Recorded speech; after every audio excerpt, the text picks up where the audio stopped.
I want to talk about the word love. And specifically, I want to talk about what love is and what it isn't. And I want to talk about this because I think most people have never given more than a few seconds to thinking about what it is. But they use the term all the time, which begs the question, what do they think they mean when they say it? And given the importance of this word in our language, I think it's worth a lot of consideration. So let's begin by asking the question, is love a feeling or an action? In my view, most people probably think of love as a feeling, and that's how they most commonly use the word. When people say, I love you, it very often seems like they're saying, I feel love for you. But also, in my view, this way of looking at love is wrong. And here's why. To use an extreme example, someone could say, I love you, and genuinely feel like they love them. But they could do it while punching the other person in the face. Or to rephrase that a little more gently, they could use the phrase I love you while physically or emotionally hurting that same person. In their mind, they might truly believe that they love that person, but from the other person's perspective, it's pretty hard to imagine how they would perceive being physically or emotionally hurt as an expression of love. And how the other person views it is a critical distinction, at least in my view. Although it's worth discussing something that adds just a little bit of fuzziness to this definition. The best example that comes to mind would be when parents have to scold or punish their children for doing something bad. The parents may believe that they love their child and scolding or punishing them is in the child's best interest, but the child most likely won't see it that way, at least not in that moment. But if it's done truly from a place of love and in the right way, then years later when those children become adults and gain a certain level of maturity, they'll hopefully develop a perspective that allows them to view those actions as love, not hate, or at least not being done in the self-interest of the parents. From situations where the perspective of the other person might be skewed, like young or disabled children, it's quite easy to see that love isn't a feeling, or at least it isn't exclusively a feeling.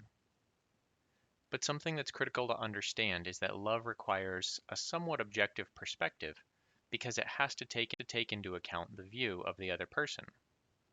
So then, if the other person's perspective is involved, love can't simply be a feeling experienced by one person, can it? No. And in fact, I would argue the feeling of love isn't a thing at all. That may be hard to understand, but it's possible that the feeling of love is really the feeling of care, and that people just misdescribe it because that's how they've learned to do it. In other words, when someone says, I love you, they might really mean to say, I care about you if they examine their feelings more closely. But love itself is an action, and it's only an action. It's not a feeling for all the reasons described above, and it's only an action because love can only exist between two people, and a feeling can't directly connect two people. Even if both people feel love for each other, love must be an action to directly connect them, because it has to bridge the space between each person's existence and the other's. And thoughts and feelings alone simply can't do that. Wow, that's probably different than you've ever heard it, isn't it? And why is it an action? Well, love requires sacrifice. And that's the key.